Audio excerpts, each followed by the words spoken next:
여러분 안녕하세요. 안녕하세요. 예. 오늘의 이 시간의 제목은 주님의 열심입니다. 어쩌면 제일 중요한 부분일지도 모르겠어요. 요나단도 그랬고 베드로도 그랬고 사실 주님이 너무 좋아서 그렇게 한 거거든요. 근데 정말 홀딱 반해버릴 수밖에 없는 우리 주님이 우리에게는 그러면 어떻게 실제적으로 나타나셨는지를 좀 볼 수 있으면 좋겠습니다.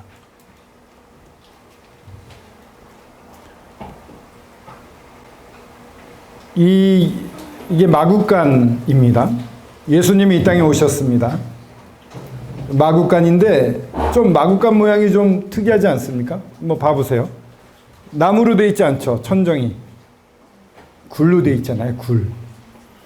그 당시에 베들레헴은 석회암이 많아서 이렇게 팠어요.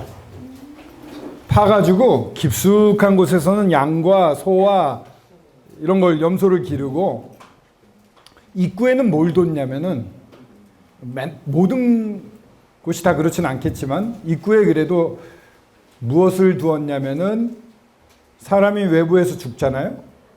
이스라엘의 유대인들의 이 율법에 의하면 시체는 굉장히 부정한 것이에요. 손을 대면은 부정해서 거룩하게 하는 제사를 따로 드려야 되고 아주 복잡해집니다. 집에 드릴 리가 없겠죠. 그래서 죽은 사람, 밖에서 죽은 행렬병자 같은 사람들을 처리하기 위한 그 헝겊과 그 시체를 놓을 수 있는 다이 같은 대 같은 것을 이 마국간 앞쪽에다가 비 맞지 않도록 굴 앞에다가 놓았다는 거예요. 지금 드리는 말씀은 성경에 나온 얘기는 아니고 이 이스라엘에서 구전되는 이야기입니다. 이스라엘에서 구전되는 이야기를 말씀을 드리면 이제 잘 알다시피 베들레헴까지 호적 때로 이렇게 이제 조사 때문에 갔다가 여관이 없었어요. 그 마국간에 들어가요. 마국간은 이런 굴 속에 있는 마국간이었고 아기가 태어납니다. 아기가 태어났는데 너무 급작스럽게 여관도 없고 그래가지고 강보 아기를 쌓을 천이 미처 준비가 안 된 거죠. 무엇으로 그러면 이 아기를 쌌을까요? 이 시체를 쌓으려고 했던 천으로 우리 예수님이 이 강보, 포대기 천 이런 뜻이라는데 이 포대기, 이 천에 시체를 쌓으려고 준비해 놓은 천으로 우리 예수님을 쌓았다는 거예요. 예수님이 이 땅에 와서 제일 먼저 입으셨던 옷은 시체를 위한 옷, 죽음을 나타내는 옷을 입으신 거죠. 예수님이 이 땅에 오신 목적이 너무 명확합니다. 예수님에 대해서 그런데 우리가 많이 오해하는 부분도 있어요. 예수님이 이 땅에 오셨을 때 이런 과정을 겪게 됩니다. 첫 번째 보면요. 그는 근본 하나님의 본체시나 하나님과 동등됨을 취할 것으로 여기지 아니하시고 아버지 하나님, 아들 하나님, 성령 하나님이 계시잖아요. 삼위일체 하나님. 이 세 분은 오묘합니다. 그래서 사람이 다 이해 못해요. 또 어떤 분은 그래요. 사람이 다 이해하면 그게 하나님인가? 이렇게도 얘기하는데 사람의 지혜로는 다 설명할 수는 없습니다. 그런데 틀림없는 것은 이 세 분이 한 분이신데 서로 사랑하고 서로 섬기고 서로 존중하고 서로 경배하는 그런 관계였다는 거예요. 그런 정말 부족함이 하나도 없는 분, 완벽한 분, 완전한 사랑, 완전한 평안, 완전한 기쁨. 우리가 누리는 이런 것들을 그대로 누리고 계셨던 분들이에요. 사실 사람을 거듭나게 하신다는 건 거기에다가 같이 넣어서 교제하자고 하시는 거거든요. 그 완벽한 관계. 얼마나 놀라운 관계에 우리가 들어갔는지 몰라요. 근데 이렇게 완전하셨던 분이 그런 관계를 갖기 위해서 어떻게 해야 되냐면 이 땅에 오셨어야 돼요. 근데 오실 때 나는 내가 누군데 막 이런 사람들 많잖아요, 세상에. 영화 보면은 내가 말이야 누군데 막 이러면서 갑질하다가 깨지고 막 이런 거 통쾌함을 느끼는데 우리 예수님은 처음부터 달랐어요. 난 하나님과 동등된 분이에요. 그 삼위일체 하나님은 누가 높고 낮음이 없어요. 정말 서로를 이렇게 사랑하고 높이는 분들이었거든요. 근데 그분이 이 땅에 오시는 거예요. 내가 하나님과 동일하다 이런 걸 주장하지 않아요. 더 낮아지는 거예요. 이게 첫 번째로 낮아졌어요. 두 번째, 오히려 자기를 비워. 여러분, 이 세상을 창조하신 분이 예수님입니다. 말씀으로 창조하셨다고 그러잖아요. 말씀이 곧 우리 주님이시거든요. 근데 자기를 비웠어요. 이건 뭐냐면요. 모든 세상에 생명도 줄 수 있고 모든 것을 만들어낼 수 있는 놀라운 능력이 있으면서 그거를 나를 위해 쓰지 않는 거예요. 내가 배고파서 힘들어서 아파서 이럴 때 안 써요. 언제 쓰냐면 아버지 하나님이 원할 때만 그 능력을 쓰는 거예요. 이게 자신을 비워 케노시스라고 하는데 내 안에 있는 것들을 다 권리를 내려놓다 이런 뜻이 있어요. 창조주 되시는 하나님이 우리와 같이 불완전한 몸을 입고 정말 아무것도 못하게 의지할 수밖에 없는 10달 넘게 어머니의 젖을 먹지 않으면 살지 못하는 그런 연약한 존재로 아예 사람들한테 내맡겨져서 이 땅에 온 거예요. 모든 권리를 다 내려놓고요. 그 모습이 종의 형체예요. 낮아지고 낮아져서 아버지 하나님의 말씀을 100% 순종하겠다는 정말 낮은 마음속까지 순종하고자 하는 마음으로 오셨어요. 사람들과 같이 되었고 사람의 모양으로 나타나사. 신기하죠. 하나님이 아까 말씀드린 대로 완전히 사람들이 헤아려면 헤아릴 수 있는 그런 연약한 존재로 왔어요. 엄마의 도움이 없으면은 큰일 날 수 있는. 우리 여기 있는 모든 사람이 엄마의 도움으로 이렇게 크지 않았습니까? 그런 연약한 존재로 오셨어요. 그리고 갇혔어요. 어떻게 보면 이 몸 안에 예수님이 갇힌 거예요. 예수님은 어느 순간에 어디에도 계실 수 있는 그런 하나님이시잖아요. 근데 오히려 이 몸에 들어오셔가지고 몸의 요구를 따를 수밖에 없어서 갇혀지신 분. 그래서 천막을 쳤다 이런 표현도 써요. 예수님이 이 땅에 왔을 때. 천막 안에 그 안에 갇혀 계시는 그런 느낌으로 계시는 거죠. 사람의 모양으로 나타났는데 사람이 됐는데 자기를 낮춰요. 예수님이 제자들이 피곤해가지고 다락방에 올라갔을 때 다들 누가 내 발 좀 씻겨주면 좋겠다. 하인이 없나 보다. 노예가 없나. 여기는 쟤 좀 조금 덜 떨어지는 누군가가 좀 해주면 좋겠네. 나서기 좋은 베드로가 이럴 때 좀 나서면 좋겠네. 이러고 있었을 때 예수님이 대야를 가져다가 웃옷을 벗고 수건으로 허리를 두르고 발을 씻겼어요. 계속 낮은 곳에 계셨죠. 그리고 죽기까지 복종을 했습니다. 그리고 그 죽음이 십자가의 죽으심이에요. 우리 십자가의 죽으심에 대해서는 또 나중에 보겠는데 몇 번 이렇게 낮아지셨어요. 사람들이 그래요. 예수님이 이 땅에 오신 건 한두 번도 아니고 7번 낮아지셨다. 동등히 여길 걸 취하지 않았어요. 버렸어요. 오히려 자기를 비웠어요. 권리를 내버렸어요. 종의 형체를 가지셨어요. 사람들처럼 되었고 더 사람인데도 낮아지셨고 죽기까지 복종을 하셨고 그 무서운 십자가에 죽으셨어요. 그래서 우리는 이렇게 생각해요. 죽기 위해 오셨다. 주님은 십자가에서 죽으셔야 된다. 하지만 십자가에 달리는 기계가 아니에요. 예수님 그냥 십자가에 그냥 무슨 중노동하러 오신 게 아니에요. 너무 십자가에 달린 걸 우리는 당연히 생각해요. 그래서 내 죄가 없어졌다. 그거 믿으면 돼. 이거 너무 쉽게 생각해요. 예수님 그냥 기계처럼 오신 분이 아니에요. 그분 하나님이세요.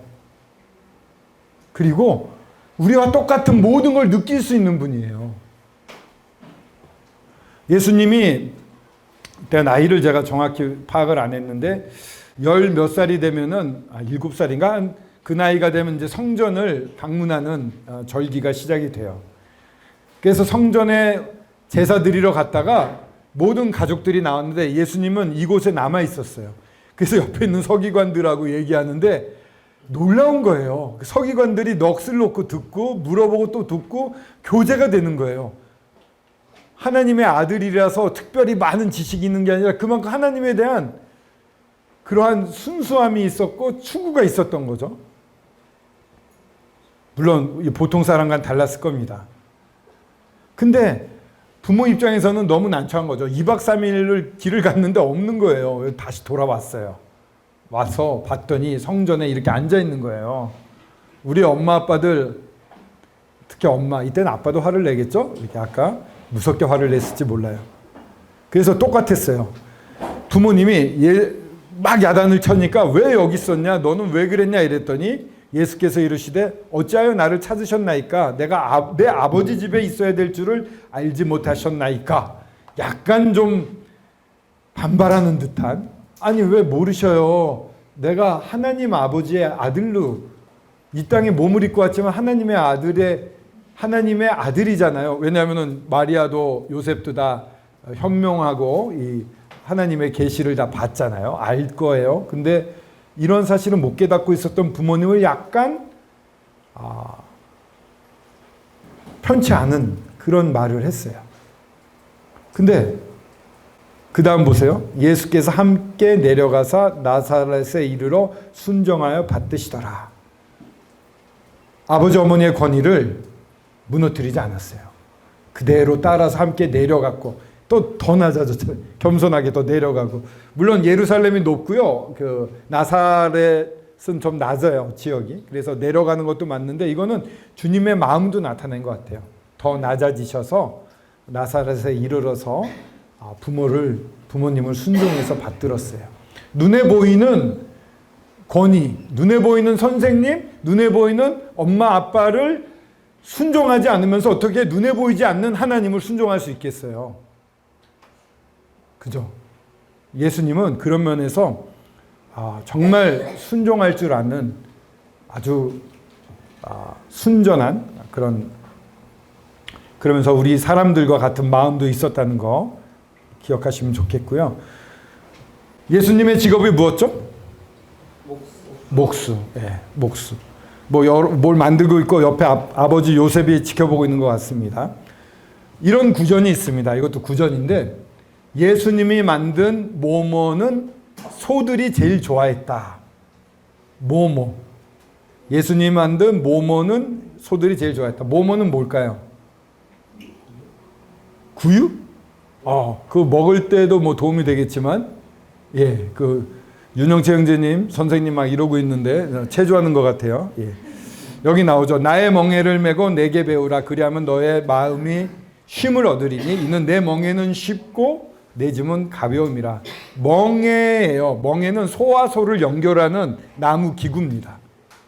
그래서 이거를 같이 씌워주면은 소가 같은 방향으로 같은 보조로 나가요. 근데 대강 만들면은 아플 거 아니에요. 소들이 몸이 다르잖아요. 그 소의 어떠함을 잘 살펴가지고 소의 모양을 그대로 반영한 구유를 만든 거예요. 예수님은 하나하나를 굉장히 세밀하게 보시는 분. 한 명 한 명을 세밀하게 돌보는 분이었어요. 소들한테도 그랬어요. 그래서 소에게 가장 편한, 그래서 예수님이 만든 멍에는 모든 소들이 좋아했고 편하게 일을 잘했고 효율도 올랐고, 그러니까 뭐 여러 사람들이 좋아했겠죠. 그런 소들도 돌보는 분이셨어요. 자, 여기 예수님 보입니까? 아니요. 너무 작나요? 자, 보여드릴게요. 여기 계십니다. 뭐 하고 계시죠? 거의 기절해 계시는 것 같아요. 보면 가끔 이렇게 떨어지네. 기절이 아니야. 이렇게 피곤하다고. 이게 풍랑이 있는데 예수님이 푹 잠든 모습입니다. 너무 피곤하셨어요. 이 땅에 오셔가지고 사람들이 너무 많으니까 식사만 할 시간도 없었고 막 이 사람 저 사람이 병을 고쳐달라고 그러고 또 말씀도 전해야 되고 그 많은 사람들을 산 위에서 전해야 되는데 발성법 말하는 게 굉장히 힘들거든요. 쉴 틈이 없었어요. 그러니까 너무 피곤해서 이렇게 막 기절한 것처럼 주무셨어요. 풍랑이 이렇게 있는데. 그러니까 제자들이 막 또 예수님 야단치면서 깨워서 이렇게 풍랑이 있는데 뭐 하십니까? 막 이러기도 했거든요. 그러니까 잠잠하라 하니까 갑자기 잠잠해져가지고 놀라운 기적을 보이시기도 했는데 이렇게 피곤하신 분이셨어요. 근데 신기한 게요. 새벽 아직도 밝기 전에 예수께서 일어나 나가 한적한 곳으로 가서 거기서 기도하시더니 한밤중 이제 새벽이 왔는데 아직 밝기도 전이에요. 깜깜한 새벽에 예수님 먼저 일어났어요. 이렇게 피곤한 분이 일어났어요. 한적한 곳에 나가서 기도를 해요. 누구랑 할까요? 아버지 하나님께 하는 거죠. 기도는 대화라는 얘기 많이 들어봤죠. 하나님과의 교제가 좋은 거예요. 어려움이 있을 때는 나보다 더 절대적인 분하고 교제하고 상담하는 게 좋아요. 부모님이나 선생님과 얘기하면은 많은 도움을 얻잖아요. 우리 예수님도 아버지 하나님과 깊은 교제를 했어요. 이 마음속에 하나님을 사랑하고 갈구하는 게 있었어요. 이렇게 피곤함에도 불구하고. 이건 누구의 묘일까요? 여기서는 나사로의 묘입니다. 나사로가 죽었잖아요. 그래서 나흘 뒤에 깨우러 갑니다. 근데 갔더니 이 마르다가 막 울었어요. 그리고 또 함께 온 마리아도 울고 또 함께 온 유대인들이 다 울었어요. 그러니까 심령의 비통이 여기 있었어요. 너무 슬펐어요. 이놈의 죽음이 뭐냐? 나 이 죽음을 없애러 왔는데 이 죽음 때문에 이 내가 사랑한 사람들이 이렇게 힘들어하는구나. 그 사람들을 슬프게 하고 정말 좌절케 만드는 이 죽음에 대해, 이 사단에 대해, 이 죄에 대해 너무 화도 나셨고 이들이 너무 애처로웠어요. 그래서 예수님도 너무 불쌍해서 같이 눈물을 흘리는 거죠. 우리랑 똑같아요. 너무 억울하고 너무 화가 나면 눈물을 흘리시는 분이에요. 아버지 하나님과 이 사랑 가운데 있던 그 사랑을 그대로 가져오셔서 진짜 사랑을 가지신 분이에요. 예수님이 갑자기 좀 이렇게 퉁퉁하게 나왔어요.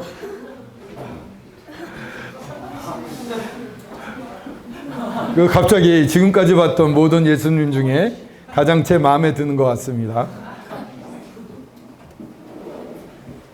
인자는 와서 먹고 마시매 말하기를 보라 먹기를 탐하고 포도주를 즐기는 사람이요 세리와 죄인의 친구로다. 사람들의 비난입니다. 예수님이 이 세리와 죄인들과 자주 먹고 자주 즐거운 시간을 가졌어요. 사람들은 미워하고 거절하고 욕하고 내가 더 잘났고 저런 사람들하고 어울릴 수 없어라고 비난하던 그 대상들을 찾아갔어요. 아니 병자들에게는 의사가 필요하지만 나 건강해하는 사람들은 의사가 필요 없어요. 정말 도움을 필요로 하는 사람을 알았어요. 마음이 가난해서 어찌할꼬 내가 정말 정말 사람들에게 이 세금을 걷어서 그 식민지로 삼았던 로마에다 바치는 이 세리들이 엄청난 비난의 대상이었거든요. 근데 그들 마음은 너무 힘들었어요. 이 일을 하고 있지만 처자식이 있어서 어쩔 수밖에 없어서 하고 있는데 난 왜 이 비난을 받을까 어떡하라고 이런 마음도 있고 그런 또 몸을 파는 창녀 같은 사람들과도 어울렸어요. 그들에게는 절망밖에 없었거든요. 그 구덩이에서 벗어날 수가 없었어요. 근데 그런 분들과 먹기를 탐하고 많이 드셨나 봐요. 일본말에 대식가라는 성경에 대식가라는 말이 나오더라고요. 예수님은 대식가고 아주 술도 많이 마시는 분이야 이렇게 쓰여져 있는 성경도 있습니다. 물론 비난의 말입니다. 근데 잘 드셨던 것 같아요. 잘 먹으면 좋지 않습니까? 아까도 저녁 때 간식 나온다니까 다들 오 하고 뭔가 이렇게 뱃속에서 끓어오르는 함성을 저희들처럼 좋은 사람들 정말 마음이 가난한 사람들과 교제하는 걸 기뻐하셨습니다. 친구들을 예수님이 선택하는 기준이 뭘까요? 저는 공감이라고 생각합니다. 친구들에 대해서 너무나 친구 되고 싶어 하고 가까이 가고 싶고 하고 정말 함께 있고 싶고 모든 순간을 함께 하고 싶어 하세요. 그래서 아버지여, 아버지께서 내 안에, 내가 아버지 안에 있는 것 같이 그들도 다 하나가 돼요. 삼위일체 하나님의 그 놀라운 관계 가운데 여러분들도 들어오세요. 우리 하나 됩시다. 함께 있읍시다. 그렇게 바라고 있습니다. 바라고 계십니다.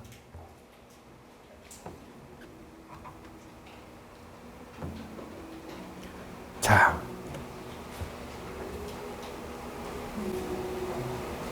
어린 양이 한 마리 있습니다. 보라, 세상 죄를 지고 가는 하나님의 어린 양이로다.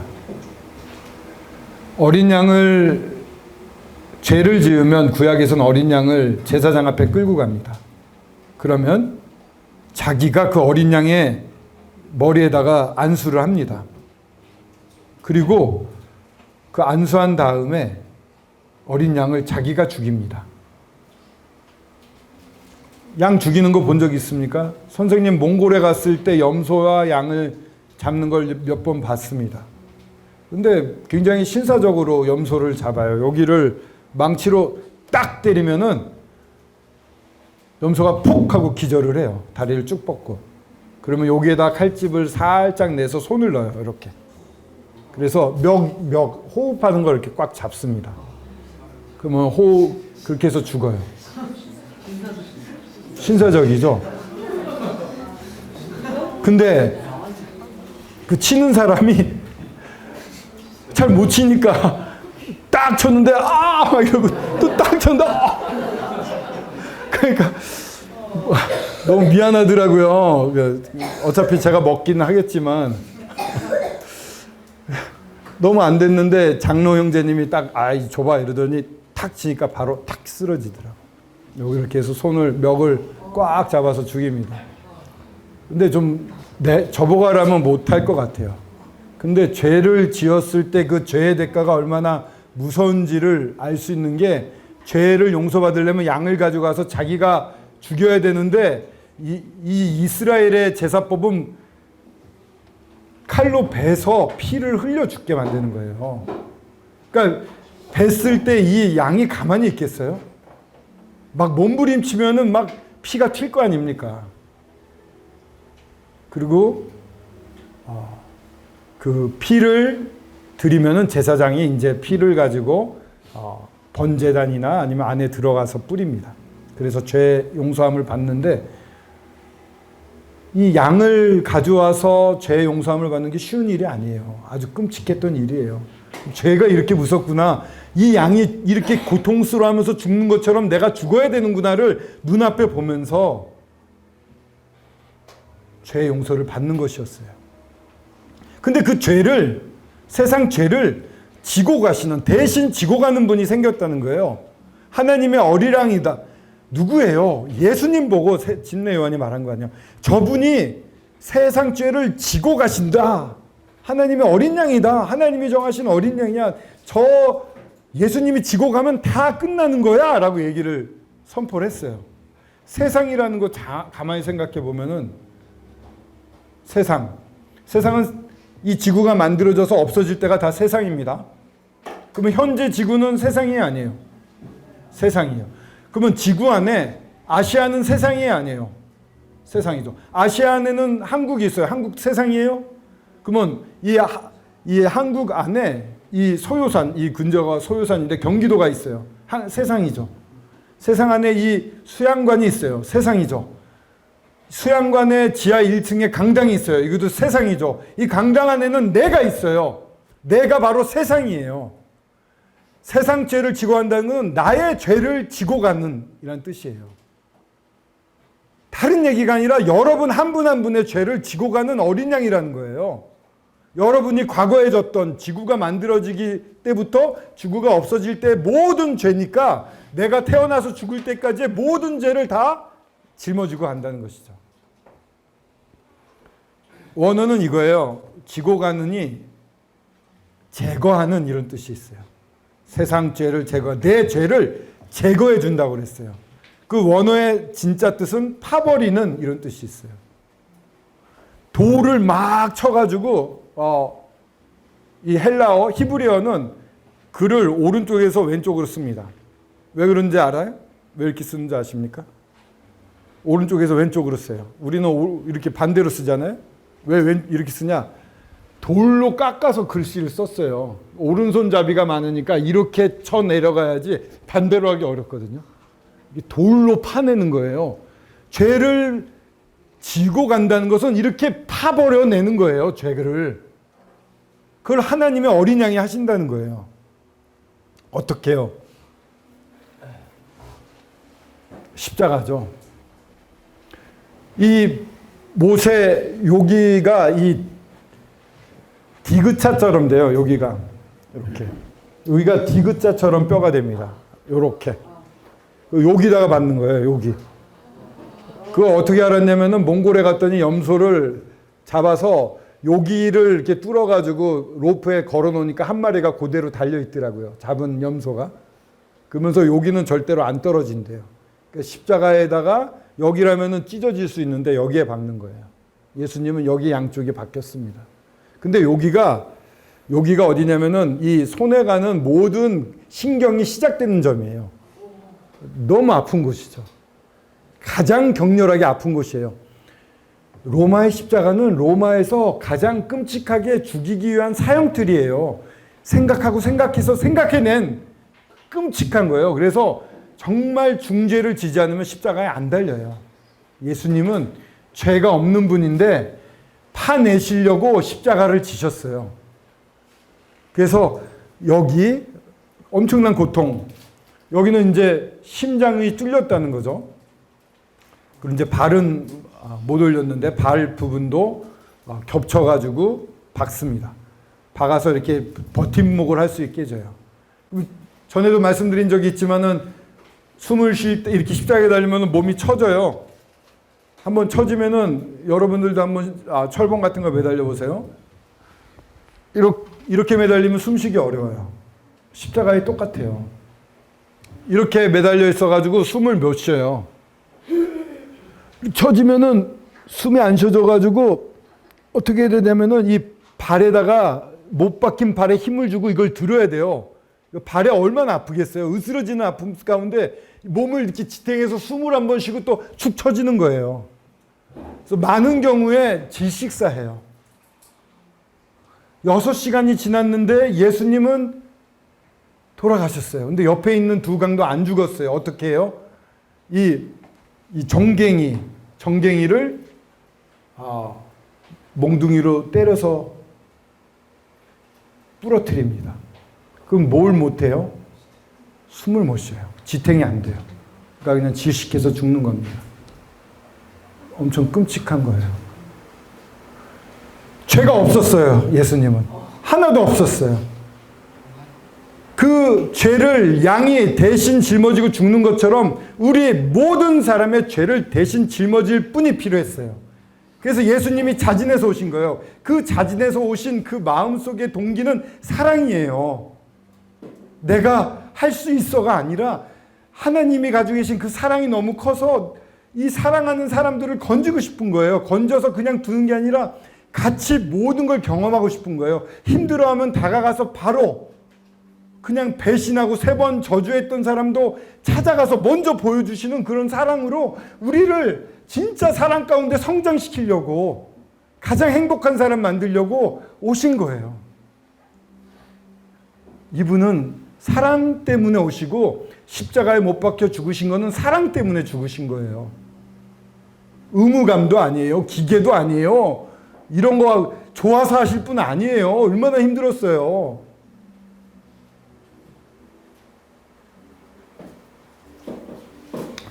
이분이 다 했어요. 천지 만드시고 우리 부모님 만드시고 나 만드시고 이 자리에 존재케 하셨어요. 지금 숨 쉬어봐요. 진짜 소중한 건 다 공짜예요. 선생님 생선 좋아하는데 생선 공짜예요. 돈 받잖아요. 그거 기름값, 사람 수고비 이런 거 받는 거지 생선 자체가 성장하는데 무슨 우리가 돈을 냈어요. 그냥 막 헤엄치는 고등어 잡아오는 거 아니에요. 그거 다 하나님이 키우시는 거예요. 아니 그리고 쌀도 그래요. 그냥 심어놨는데 우리가 뭐 노력해요? 자라라 스스로 자라잖아요. 그거 다 그냥 먹는 거예요. 하나님이 주시는 거예요. 정말 소중한 것들은 다 오히려 무료로 줘요. 숨 쉬는 거 이거 얼마나 감사해요. 사랑이세요. 이분이 다 이루시고 여러분들에게 초청해요. 내가 사랑한다. 나랑 같이 하자.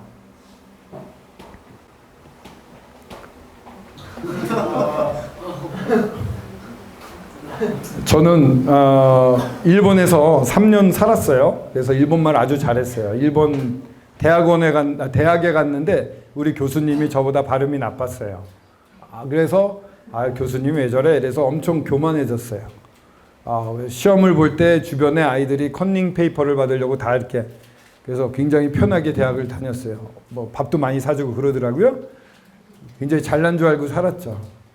근데 하나님 생각할 때는 하나님 계시면 세상이 왜 이래? 이런 생각부터 드는 거예요. 막 불평부터 시작되는 거예요. 내 생각이 꽉 차가지고 아까 침몰하던 그 배처럼 시꺼먼 그러한 물만 내 안에서 나왔는데 하나님을 모르면서 아는 척했던 거예요. 그러면서 하나님 위에 올라타가지고 하나님이 계시면 이래야지 하고 시키고 무시하고 엄청난 죄인이었던 거예요.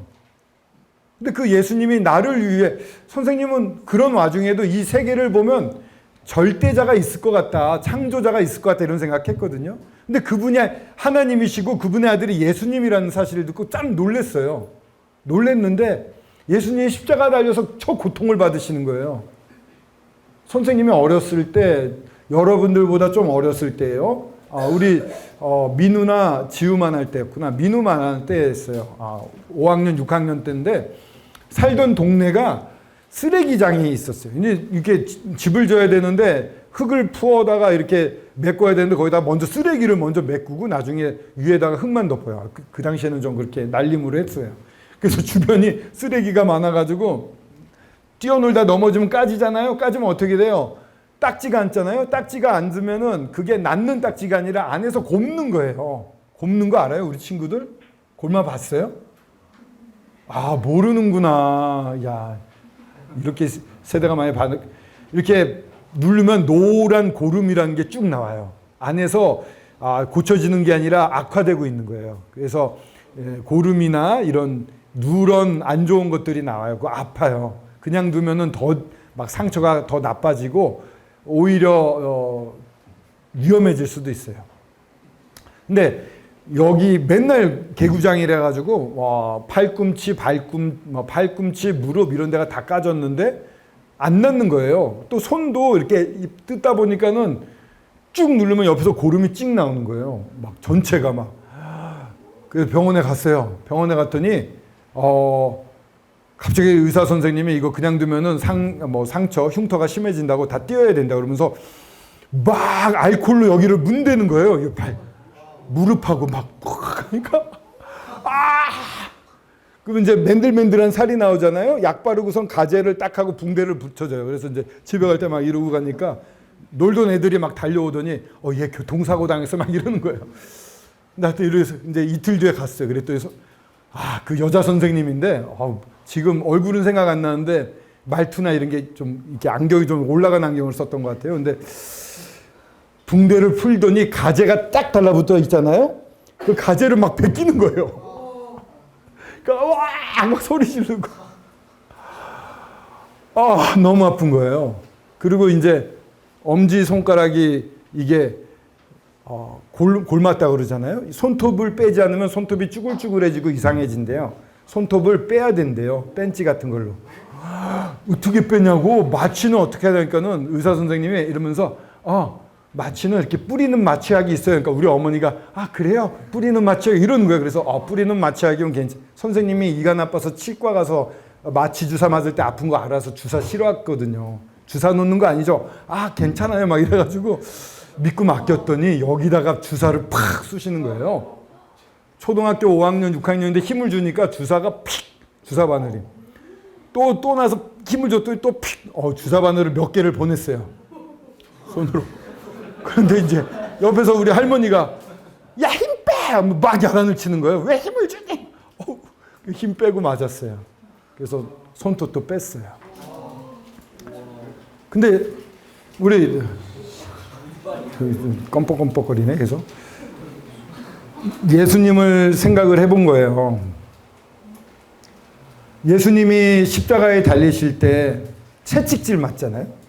채찍이 옆 앞에 이렇게 쇠나 짐승의 뼈 같은 게 이렇게 달려 있어가지고 맞으면 이런데 이렇게 탁 해서 잡아당기면 여기를 팍 긁었어요.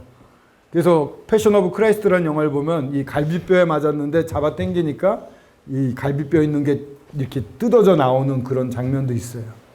그거 보여드릴까 했는데 너무 정서적으로 안 좋을 것 같아서 안 보여드립니다. 대신 말로 이렇게 설명을 드리는데, 그래서 성경의 시편 같은 데 보면 예수님의 등이 박고랑처럼 됐다고 말하고 있어요. 우툴우툴해졌어요. 쫙쫙 자국이 나가지고. 거기에 겉옷을 입었잖아요. 이 예수님 달렸을 때 이 옷을, 그 당시에 옷이 다 돈이었어요. 쓰려고 제비 뽑아가지고 네 거야, 그 사람이 잡아 베꼈어요.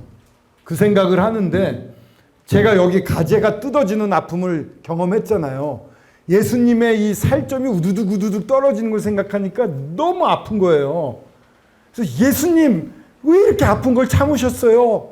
하고 마음속에서 막 올라오는 거예요. 그리고 이 손을 이제 찔렀잖아요. 여기에 바늘 놓는 것도 아픈데 여기에 못을 박힌다니까, 또 여기에 모든 신경이 집약되어 있잖아요. 여기는 여기만이었는데 너무 아프시는데 왜 이렇게 참으세요? 하면서 막 마음속에서 그 아픔이 느껴지면서 왜 그러셨어요? 라고 막 외치게 되더라고요. 근데 마치 예수님이 귓가에서 말씀해 주듯이 이렇게 말씀하신 것 같아요. 응제야, 네가 지옥에 가지 않고 내가 한번 이렇게 죽음으로 네가 지옥에 가지 않고 나와 함께 있을 수 있다면 나는 이것으로 만족해. 내가 감당할 수 있어. 라고 말씀하시는 것 같았어요. 그래서 그냥 그때 예수님 감사합니다 이러고서는 나 같은 사람을 위해서 이렇게 해주시다뇨 하고 바로 무릎을 꿇고 감사를 했습니다. 예수님은 이런 분이세요.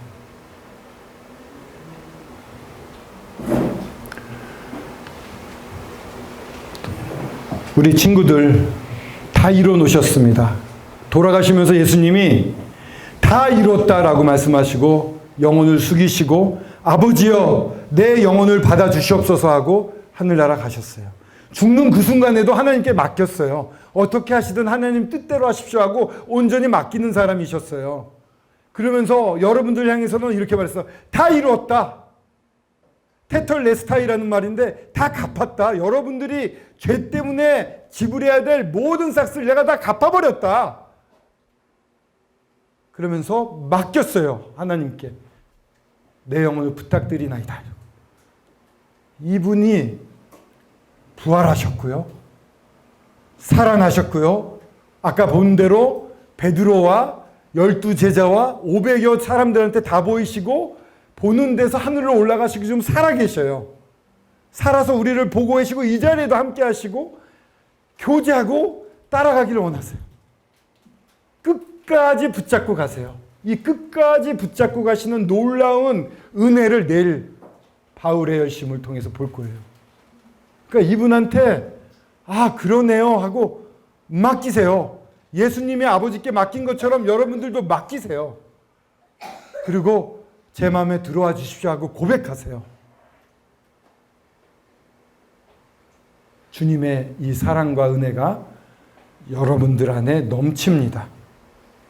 이거는 베드로가 한 발자국 내디뎠을 때 무리를 걷었던 것처럼 나아가야지만 경험할 수 있는 부분입니다. 주님 앞에 나아가시기를 간절히 바라옵고 이 좋으신 주님을 믿으시기를 권하며 이 시간 마치도록 하겠습니다.